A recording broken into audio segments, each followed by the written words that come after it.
Bonjour à toutes et à tous et bienvenue dans À Contre-champ, votre émission qui va parler cinéma.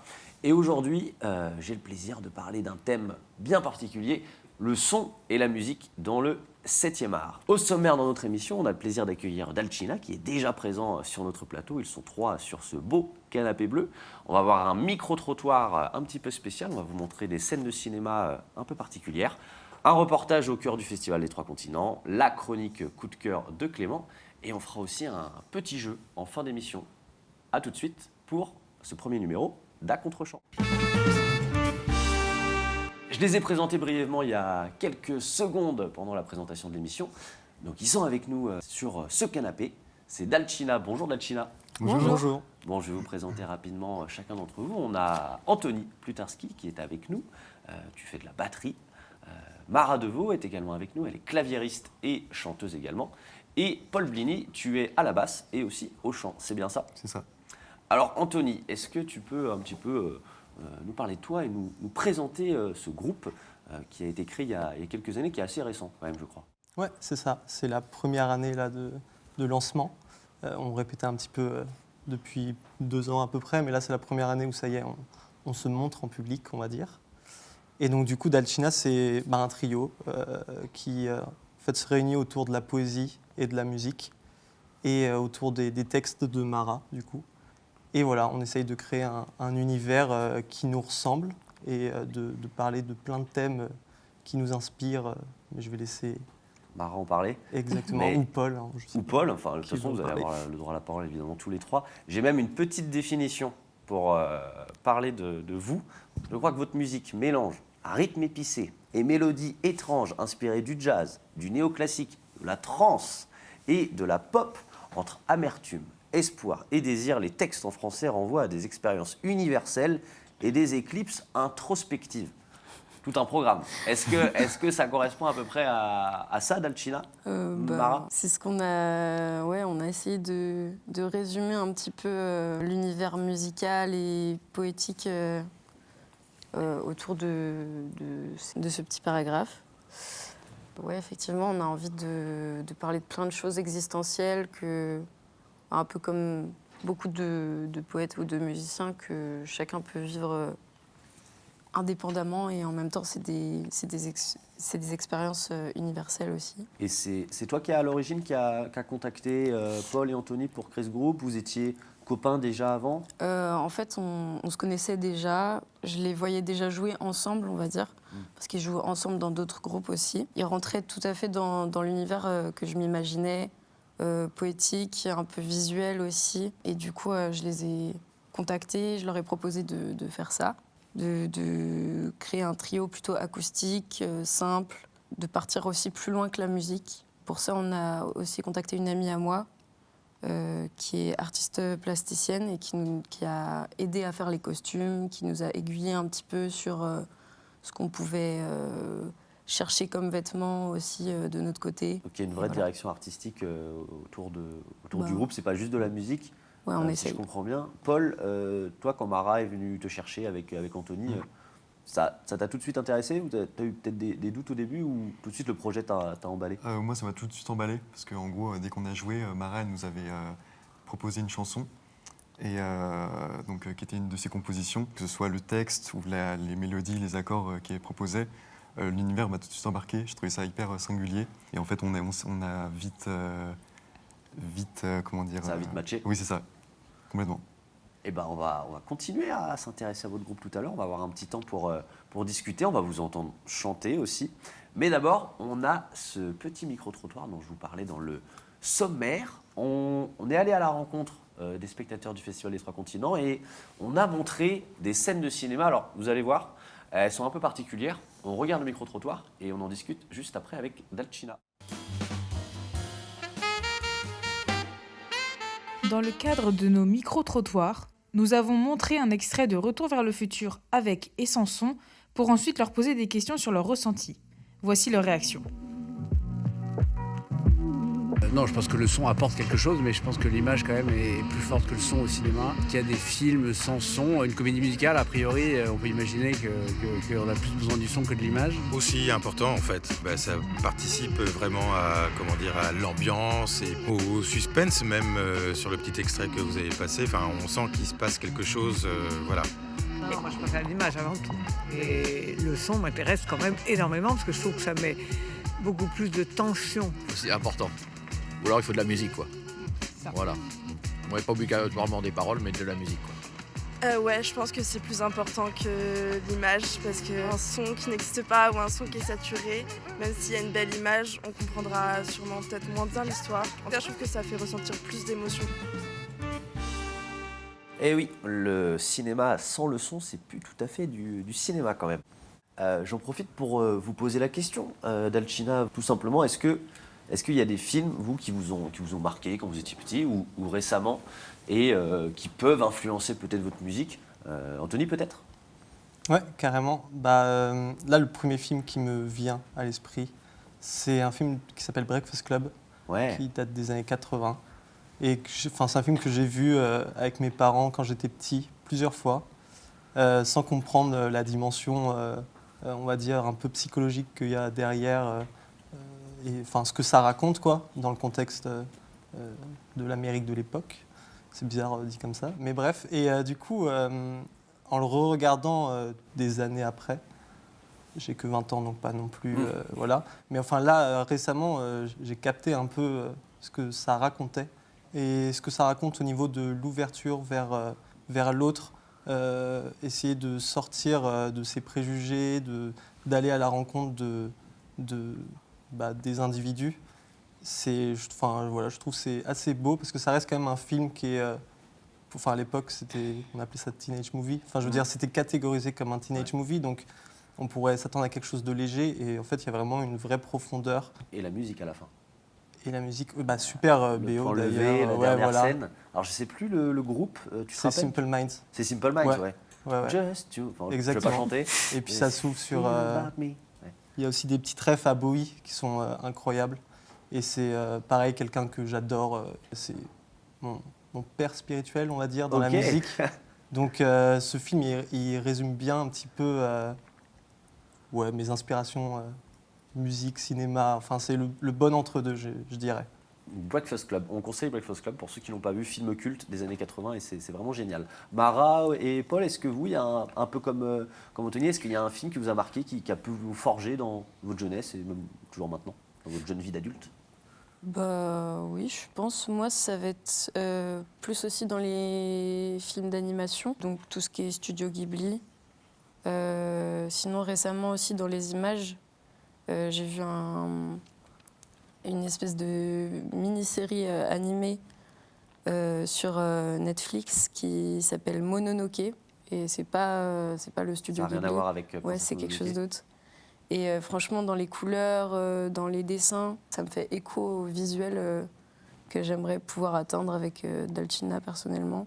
Et toi, Paul, vu que Mara parle de Studio Ghibli, on parle souvent des musiques... de Joe Hisaishi qui sont magnifiques. Est-ce que, question un peu différente, est-ce qu'il y a une BO, toi, qui t'a marqué et qui te façonne encore aujourd'hui? Ouais, du coup, moi, ce serait, en parallèle, en parlant du film aussi, mais ce serait la bande originale de L'étrange journal de Monsieur Jack, composée par Danny Elfman. C'est un film qui m'a bien marqué quand j'étais petit, et la bande originale est juste trop cool. Donc, Danny Elfman, voilà. Grand compositeur de Tim Burton, de plein de bandes originales, de Batman, de plein de films. Merci beaucoup, Dalcina. On va se retrouver dans quelques instants. On va jouer ensemble. On va faire un blind test.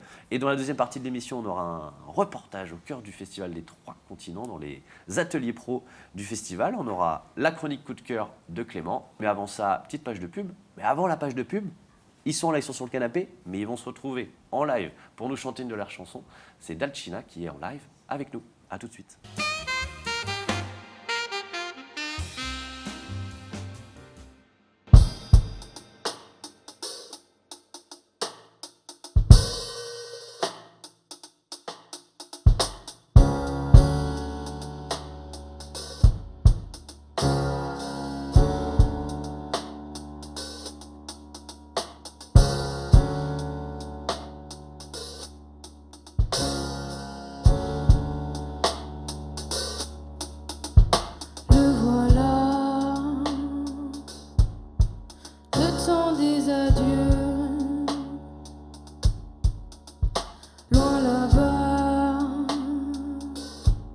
Les âmes souples dansent.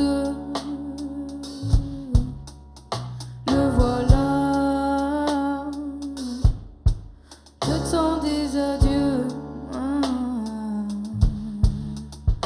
Loin là-bas, les âmes souples dansent. Et voilà, tout va pour le mieux. Souvenir d'un vague amour immense. Amour de la vie, amour du nouveau. Change et je changerai de chemin. Entendez discret le clapotis d'une eau qui maquille le sel de son chagrin. Amour de la vie, amour du nouveau. Change et je changerai de chemin.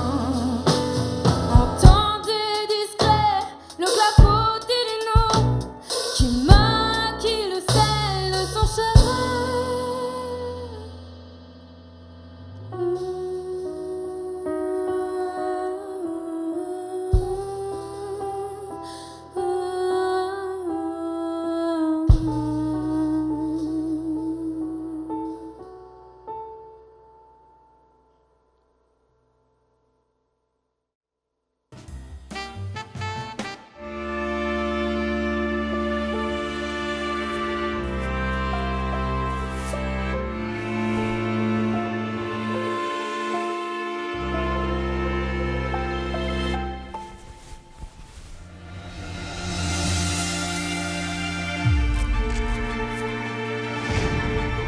Délicieuse insolence.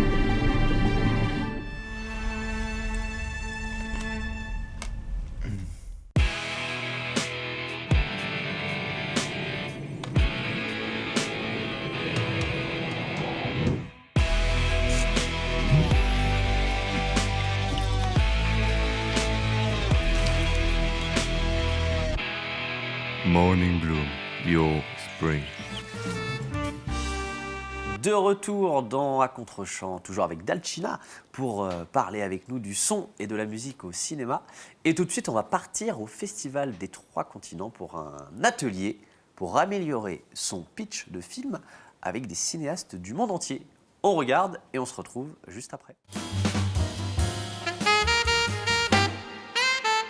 I'm Stefano Tealdi. I'm a documentary filmmaker and producer. Part of my professional life is dedicated to training filmmakers and producers and everybody who has a cultural project to pitch their project. But you are pitching the setting. You are pitching the first part and not the film. So what we do in this workshop is help these filmmakers and producers develop their project in a way that on one hand they can take advantage of the co-production opportunities there are all over the world, and on the other hand maintain the authenticity of their stories. Through public pitching of the projects is very effective. It helps the industry find talents that would otherwise be impossible to find. It is a story about a young Malian woman who lives in a village. There's not one thing that makes a pitch, and there's no formula for a good pitch. Actually, I insist that everybody has to find their own way of pitching their story. So I would like you to tell it more with your own words. You know, even though they are simple words, but with your own words. You know, here you have really totally different ways of telling stories through cinema. The marriage was something arranged between both families? Yeah. Okay. And that is what makes it really interesting. And the same thing we have in the workshop. Because he's trying to teach him how it's to very interesting to do this workshop, even more than others, because here we have a total mix of teams. I laughed several times. What is the sitting context listening. they are living in? And so when they are pitching their project, they have to give to the audience elements to understand their reality, which is not something that we can give for granted. Il m'en parle depuis le début de l'émission. Alors oui, c'est maintenant Dalcina, Paul, Anthony et Mara, puisqu'on va jouer au blind test.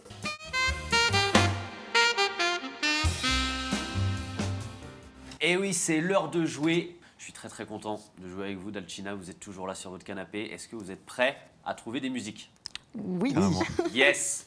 Eh bien, ils sont pas seuls à jouer parce que vous aussi, de votre canapé, vous allez pouvoir jouer avec nous en essayant de deviner les musiques de films qu'on va entendre dans quelques instants. Ils ont des buzzers devant eux, le bleu pour Anthony, le vert pour Mara et le rouge pour Paul. Donc c'est très simple, quand la musique va se lancer, il faut buzzer pour prendre la main et donner le nom du film. Vous êtes prêts, Dalcina? Carrément. On est prêts, ouais. On va pouvoir lancer la première musique de film. Ils ont les mains sur les hanches, c'est parti. Oh là là là là là là là. Bah, c'est parti au quart de tour, je ne sais plus, je ne sais pas qui a la main. Allez, on va dire Paul. Paul. Avengers. Oui, c'est Avengers, bien joué. 1-0, 0 pour Paul. On va jouer, je ne l'ai pas précisé, avec 6 musiques de films. Il en reste donc 5. Vous jouez avec nous dans votre salon. Deuxième musique, vous êtes toujours prêts? Carrément. Ouais. C'est parti. Oh là là là là. Il a dégommé le buzzer. On va devoir... Est-ce qu'en régie, on peut amener un autre buzzer? Parce que là, c'est plus possible. On va plus pouvoir jouer. Anthony, c'est quoi la réponse? Alors, James Bond. C'est James Bond, bien joué.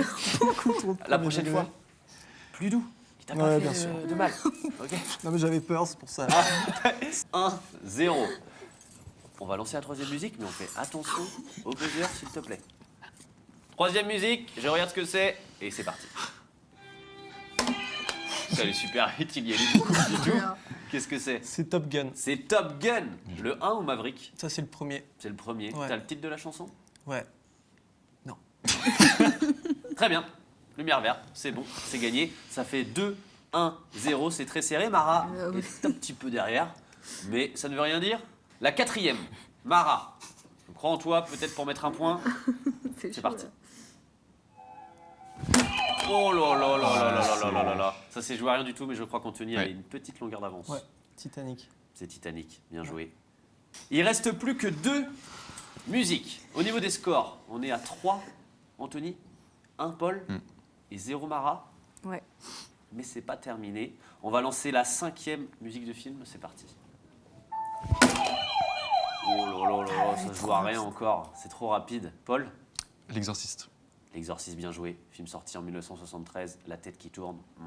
Ça rappelle des beaux souvenirs. 3, 2, 0. Il reste plus qu'une chanson. Mara est un petit peu derrière, mais la dernière chanson vaut 4 points. Donc, je viens de me décider à l'instant. Donc, tout peut encore se jouer sur cette dernière musique. Vous jouez toujours chez nous. Ça va jouer à rien, à pas grand-chose. C'est l'avenir du blind test qui se joue maintenant. On écoute la musique. Il a encore dégommé le buzzer. C'est la dernière fois que tu nous fais ça. Hein. C'est quoi? Amélie Poulain. Et le nom du film quand même en entier? C'est Le fabuleux destin d'Amélie Poulain. C'est Yann Tiersen qui a composé ça. C'est Contine d'un autre été. Oh, bien joué, victoire d'Anthony. On peut l'applaudir. Bravo Anthony. Bravo. Bah voilà, merci d'avoir joué avec nous au blind test. L'émission n'est pas terminée, continue. On a encore plein de belles choses qui nous attendent. Ça continue tout de suite.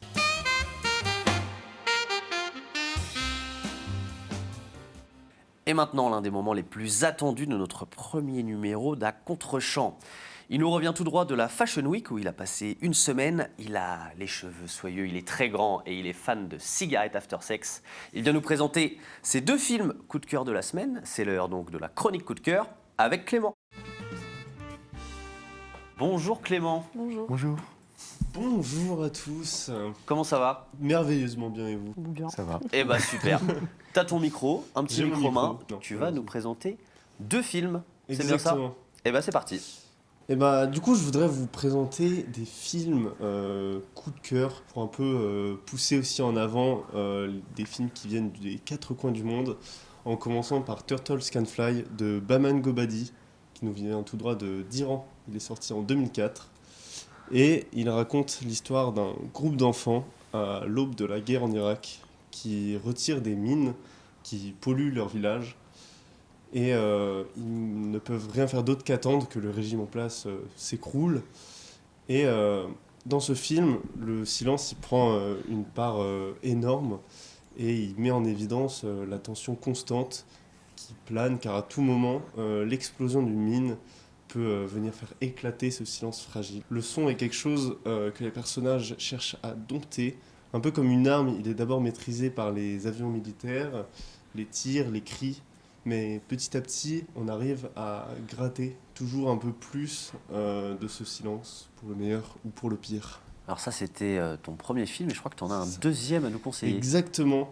Une autre petite pépite, qui s'appelle Uncle Boonmi, Who Can Recall His Past Lives, un film du Thaïlandais Apichatpong Weerasethakul, qui est sorti en 2010. L'atmosphère mise en place par la couche sonore de la forêt tropicale dense permet de raconter les derniers jours de Boonmi, un apiculteur avec une déficience rénale qui se précipite vers la mort. Il décide de passer ses derniers jours entouré de ses proches dans une maison reculée dans la forêt. Un soir, les fantômes de sa femme et de son fils, tous les deux décédés, l'emmènent dans la profonde forêt, le berceau de son enfance, où il aura des visions de ses vies antérieures. Et tout ça nous raconte la conclusion de la vie d'un homme ordinaire à travers un prisme surréaliste. Je vous souhaite un très bon visionnage. Merci beaucoup Clément pour cette chronique coup de cœur, et on te retrouve la semaine prochaine pour une nouvelle liste de films avec des noms à rallonge. Donc, exactement, c'est ça. On a hâte d'écouter ça à nouveau. Merci beaucoup Clément. Merci beaucoup. Alors notre émission touche bientôt à sa fin. On va remercier Dalcina d'avoir été avec nous. Merci Paul, merci Mara et merci Anthony. Est-ce qu'on peut vous suivre peut-être sur les réseaux pour suivre vos actualités ? Oui, déjà merci beaucoup à vous. Et vous pouvez nous suivre sur dalcina.officiel sur Instagram pour voir où est-ce qu'on va faire courant 2026 et ce qu'on prépare aussi sur les plateformes. Eh ben, merci beaucoup, et surtout on va pouvoir vous entendre dans quelques secondes en live sur le plateau pour conclure l'émission. De mon côté, je vous remercie de nous avoir suivis pour ce premier numéro d'À Contre-Champ. La semaine prochaine, on se retrouvera avec Najwa Ferréol, coordinatrice d'intimité, pour parler de ce nouveau métier passionnant dans le milieu du cinéma. Merci beaucoup à toutes et à tous, et à la semaine prochaine pour un nouveau numéro d'À Contre-Champ. Bye bye.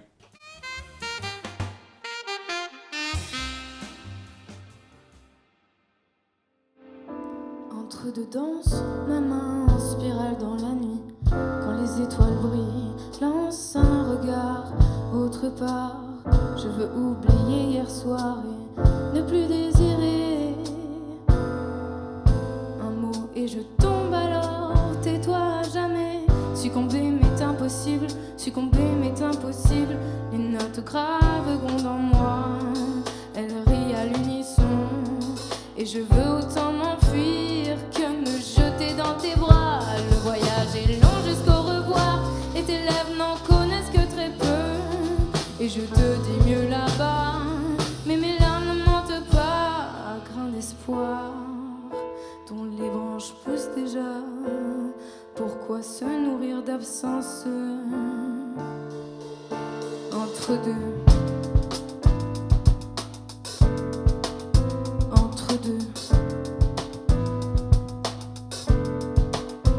Et si je danse, si je lance un regard au loin et que la vie m'entraîne jusqu'au matin.